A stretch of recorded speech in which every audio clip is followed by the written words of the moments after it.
when we're desensitizing a horse, or I want a horse that's not going to, I don't want to take all that feel, I guess, or sensitivity out of the horse. I still want him to be a little bit sensitive, but I don't want him to react negatively to it.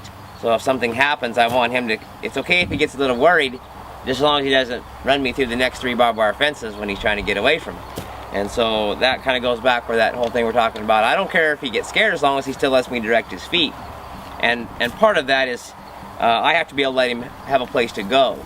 So when it's probably a little less about desensitizing, although he needs to realize that sometimes things flap and sometimes things move and they happen, and it doesn't mean it's for you. And so every time something happens, if he gets away from it or leaves, then he thinks that's the way to fix every situation is, something happens, something scares you, you run off, and that's kind of the way God made him, is to do that. And so what we do is, we just kind of maybe we have a little plastic bag on a stick or something, and I may just rub him on the butt with it, and if he gets worried, he says, I need to move, and I said, well, you're welcome to move, just move your hindquarters over, or side pass, or do something else. And so I gave him a place to go if he's worried about it, but it's where I'm asking him to go. And then pretty soon they realize that it doesn't matter, that plastic bag's not going to kill you or whatever, and then they start learning that just because something happens that they're a little worried about doesn't mean they need to freak out about it. They just need to kind of think, and so to us it's, you're dealing with an animal that's got a pretty big flight instinct, and so that can get you in trouble in the world that we live in with automobiles and people around on the ground and stuff. And so it's important that they kind of listen to us and say, hey, is that, it's okay if they get worried. And the other thing is I don't want them so dead that they just ignore everything. If something happens, we've all been in the middle of a wreck, and when I look around, or when I see a wreck starting to shape up and in the middle starting to be kind of getting dangerous, I'm going to make a decision. Is it better for me to get out of here or better for me to stay here? And so depending on which way the wreck's going, that's a pretty important decision. So I don't want the horse just going, well, I see a bunch of things happening and I'm leaving, because he might run up, you might be, and I've seen this on trail rides, you be on the road or on the ditch somewhere, and all of a sudden you're riding, and so people are looking at you and they're not paying attention to the road, and all of a sudden there's an accident either ahead of you or behind you. So you hear horns going off and tires squealing on pavement, and you look around and you see the accident heading into the ditch behind you or in front of you.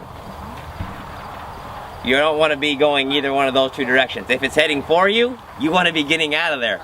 And so there's that spot where the horse goes, oh my goodness, there's something happening. It's a wreck, and I need to be able to look around and go, and I want him to leave. I need to be able to say stay, and the horse go okay, because I can see it's heading off into the road ditch in front of me. I don't want to be going there when it happens.